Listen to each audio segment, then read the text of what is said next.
Hey everyone, welcome to Horrible Gaming. My name is Nora, and on today's video we are playing some Disney Dreamlight Valley. So on today's video we are doing my very first speed build ever for this game, and that is decorating my Plaza area. So I definitely want to disclaim that I'm still trying to learn this game and figure out what we can do when it comes to building. The one thing that does concern me with builds just in general is on the top right corner. As you can see, we have a 600 item limit. I'm not sure if that's for each biome or if that's for, in general. So y'all let me know in the comments section exactly what that implies towards. I really do hope that in the future Disney Dreamlight ends up, expanding how many items we can use to decorate on our map in general. But if you are someone who loves to build and do things kind of like we do on Animal Crossing, on my normal Animal Crossing content, I'm always theme building, doing different things. That's kind of like my goal for Disney Dreamlight, and so far I'm definitely getting that vibe. If I had to really label what Disney Dreamlight kind of reminds me of, it reminds me of a mixture of The Sims and Animal Crossing combined. So that is like my personal explanation and vibe that I get from this game. The next thing I want to disclaim as we get today's video started, I am sick again. Yes, again. I know I've been saying that for like 3 months straight now, but my daughter is in kindergarten and she has been bringing home basically every cold, every flu you can think of.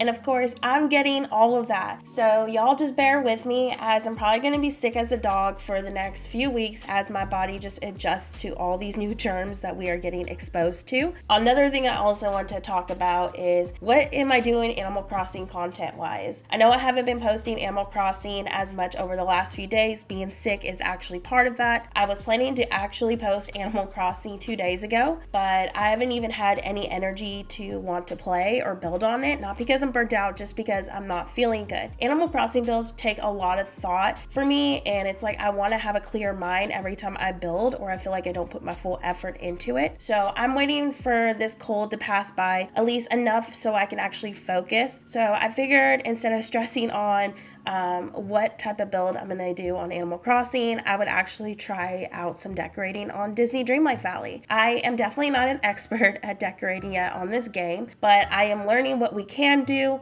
and what we can't do. And I think my main goal for this whole entire map, at least up top, is to do something very town-like, and I want to have like some sort of a elegant vibe to it. I'm really hoping that we get a ton of awesome items in future updates. I'm also really hoping we get some sort of like a terraforming element in the game, because I would love to have more freedom on how to personalize my map. Anyways, on today's video, a lot of the items that I'm using are actually stuff you get in early game. The great thing about Disney Dreamlight is this overworld decorating feature that you are seeing. I wish Animal Crossing had that. It also kind of reminds me on how Happy Home Paradise on Animal Crossing works, but it makes building and decorating so easy. So huge props to the creators of the game for adding this feature in. Such a game changer. So as you can see, I use the Plaza garden rocks, and that's what's framing the pathway, and I just rotated between the non-mossy rock option and then the mossy one. These rocks you get just from starting your game in the peaceful meadow, and a lot of the flower beds that you are seeing are also already on your map when you just start the game.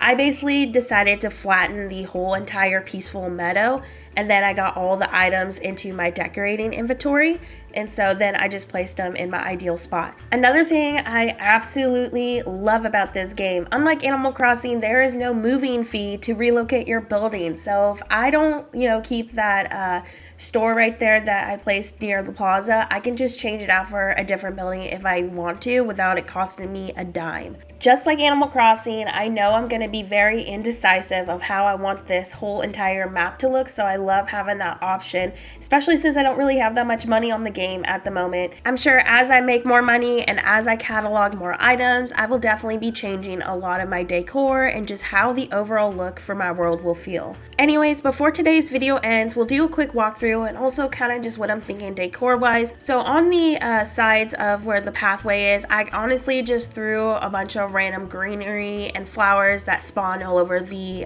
world. I think my main focus and idea for this top level is to have a very park-like feel, so lots of really cozy areas and park-like elements. I still have hardly any items, but I was thinking in that spot where you can see the pond in the distance, maybe that's where my courtyard build could be. I just think that would be a really pretty lookout, especially since I'm focusing a lot of park-like elements on the first level. I've learned very quickly that decorating in this game takes a lot longer than it does on Animal Crossing, so just a heads up, expect it to be a very long process. Anyways, thank y'all so much for watching and have a horrible day. I'll see you next video.